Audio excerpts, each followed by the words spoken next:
আমি জানি তুমি আমার হবে না, এই সত্যিটা মেনে নিয়েছি অনেক আগেই। তবুও কেন জানি না তোমার কথাই বেশি মনে পড়ে।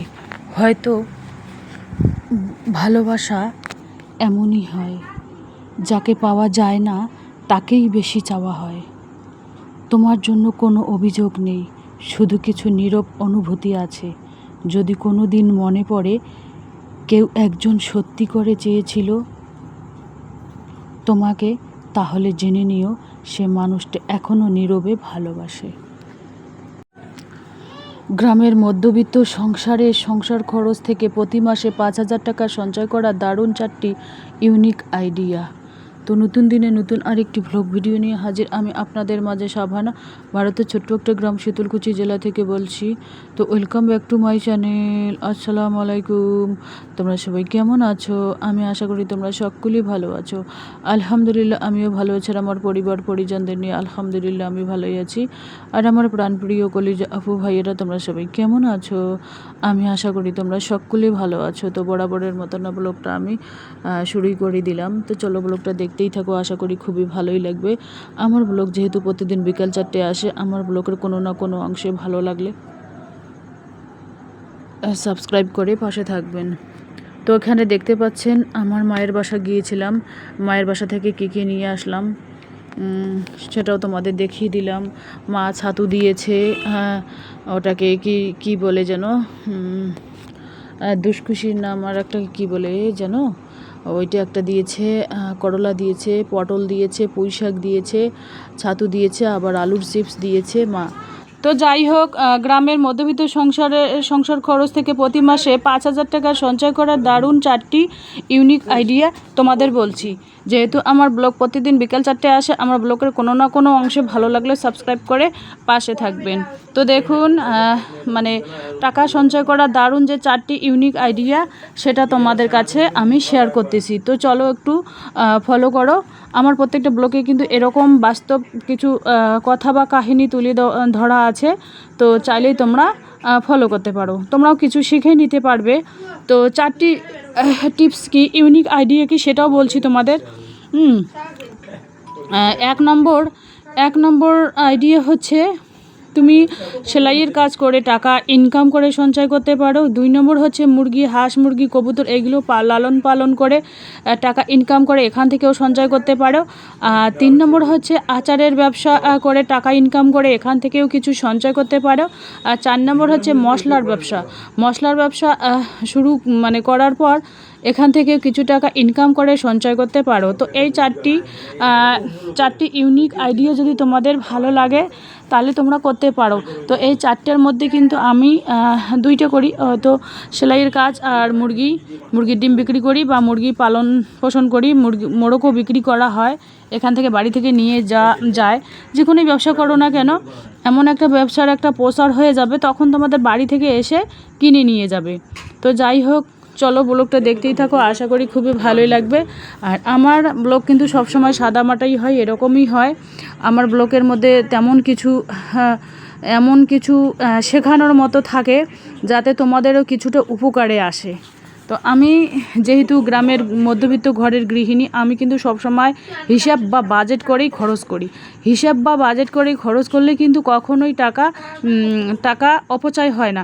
আর দেখুন, যে কোনো জিনিস অপচয় থেকে আমরা দূরে থাকব। যেটা ঘরে আছে সেটা আমাদের কিনতে হবে না, যেটা নেই সেটাই কিনতে হবে।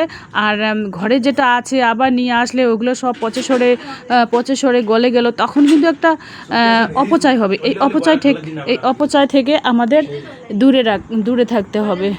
তো যেহেতু আমি গ্রামের মধ্যবিত্ত সংসারে, তো এই 4টি ইউনিক আইডিয়া যদি তোমাদের পছন্দ হয় তাহলে কিন্তু আমার ব্লগটা কিন্তু স্কিপ করবে না, পুরোটা দেখে নেবেন। আমি যেহেতু ছোট ইউটিউবার, আমরা যারা আছি ছোট ইউটিউবার, তারা কিন্তু সবাই অনেক স্বপ্ন নিয়ে আসি ইউটিউবে। যদি এখান থেকে কিছু আমরা করতে না পারি তাহলে একটা লজ্জার বিষয় থাকে। তো যাই হোক, আমরা একে অপরের হাত ধরে কিন্তু উপরে উঠবো। একে অপরের হাত ধরে উপরে উঠলে আমরা কিন্তু অনেক কিছুই করতে পারবো। তো তোমরাও চাইলে আমার ব্লগটা সুন্দরভাবে দেখে নিয়ে তারপরে তোমরাও চাইলে টাকা ইনকাম করতে পারো। তো দেখুন, এখানে কয়েকটা ওই যে ইন্ডাকশানটা মুছে নিলাম, ইন্ডাকশানের নিচটা পরিষ্কার করে নিলাম শুকনো ন্যাকড়া দিয়ে। এবার শুকনো মশলার জারগুলো যে আছে এগুলো আমি একটু পরিষ্কার করে নেব। আমি প্রত্যেক দিনই কিন্তু একবার হলেও শুকনো ন্যাকড়া দিয়ে মশলার জার বা ঘরের যে কোনো জিনিস মোছামুছি করি, তাহলে সহজে আমার 1 মাসেও যদি ডিপ ক্লিন না করি তাহলেও কিন্তু আমার চলে। যেহেতু আমি টাইম পাই না, সময়ের আমার অভাব, তো আমি এভাবেই আর কি করি। তো তোমরাও চাইলে আমার মতো করে এভাবেই করতে পারো। চলো এবার আমি আলমারিটা মুছে নেব। ঘরের মধ্যে যদি কাপড় চোপড় যদি একটু মানে কাঁচা থাকে, তাহলে ওই যে ওখানে আলমারির ওপাশে একটা তার টাঙানো আছে, ওখানে আমি শুকোতে দেই। আর চেয়ারের মধ্যে রেখে দিই, যে কটা অগোছালো কাপড় থাকে চেয়ারের মধ্যে 2-4টে রেখে দিই। ক্যামেরার সামনেই হোক আর অফ ক্যামেরায় হোক, তারপরে আমি গুছিয়ে নেওয়ার চেষ্টা করি আর কি। তো যাই হোক, এই কাঠের ওয়ার্ডরোবটা আমি এবার মোছামুছি করে পরিষ্কার করে নেব।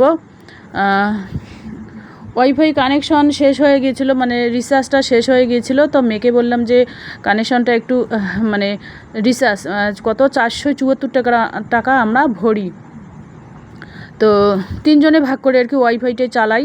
হাজব্যান্ড কিন্তু দেয় না, আমি মেয়ে ছেলে আমরা 3 জনে কিন্তু চালাই। হাজব্যান্ড যেহেতু বাড়িতে থাকে না, তো উনি দেয়ও না।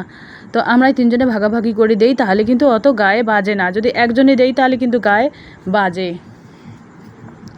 তো যাই হোক, এই যে দেখুন কাপড়ে এবার কয়েকটা গুছিয়ে নেব, কয়েকটা রন্না 2-3টে রন্না গুছিয়ে নেব। যেহেতু আমি ওখানে যাই, কখন কোনটা রন্না ব্যবহার করি মেয়েকে বলে দিয়েছি, যেগুলো ডিসপুট রন্না তোর থাকবে সেগুলো আমাকে দিয়ে দিবা, আমি রিপু করে বাড়িতে ব্যবহার করা তো যাবে অ্যাটলিস্ট। তো সেই জন্য মেয়ে আর কি আমাকে দিয়ে দেয়।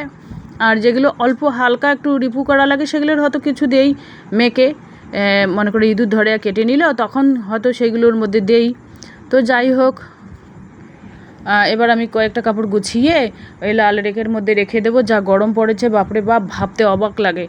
তো যাই হোক, যেদিন আর কি গরমটা না থাকে, অত গরম না থাকে, বৃষ্টি টিষ্টি হয়, সেদিন কিন্তু আমার অ্যালার্জিগুলো খুব ভালো হয়। অ্যালার্জিগুলোর পক্ষে খুবই উপকার হয় আর কি। আর যদি বাপরে বাপ যদি হয় কি যেন, মানে যদি গরম ওঠে, রোদ ওঠে, বাপরে বাপ খালি চিলিং বিলিং করে আর গুতি করে আর হানাহানি করে আর ব্যথা করে। এই যে দেখুন সকালবেলার ব্লক এটা, এই যে দেখুন সূর্যের আলো মানে বেডরুমের মধ্যে পড়েছে। তো ওইখানে ওই জানালার মধ্যে দিয়ে সূর্যের আলো যখন বিকেলের দিকে আসে, তখন আমার যে বালিশগুলো ভিজে যায় বৃষ্টিতে, তখন বালিশগুলো সুন্দরভাবে শুকায়। তো আজকে রান্নার আয়োজন কি একটু শেয়ার করছি তোমাদের সামনে। রাইস কুকারে ভাত বসিয়ে দিয়েছি, পটল দিয়েছি সেদ্ধ। এখানে আমার ছাদ বাগানে চাল কুমড়ো দিয়ে ডাল করতেছি, আর করব বাঁধাকপি ভাজা। আর কালকের একটু পোলট্রির মাংস রাখা আছে, তাই দিয়ে সকালের হবে খাওয়া। ছোলা কচু আছে, ওটা ভাজা করব না। চিচিঙ্গা আছে, ওটা করব না। অত সবজি কে বানায়? 2-3টে সবজি বেটার। তো এই যে দেখুন, এই ছোট্ট বারান্দার মধ্যে কিন্তু এখানে পানি আসে। তা আমরা সকালবেলা কাঁঠাল খেয়ে নিয়েছি অলরেডি। কাঁঠালের চাপিগুলো মুরগিদের খেতে দেবো। আর এখানে কাঁঠালের বিচি টিনের চালের মধ্যে আর কি শুকোতে দিয়েছি।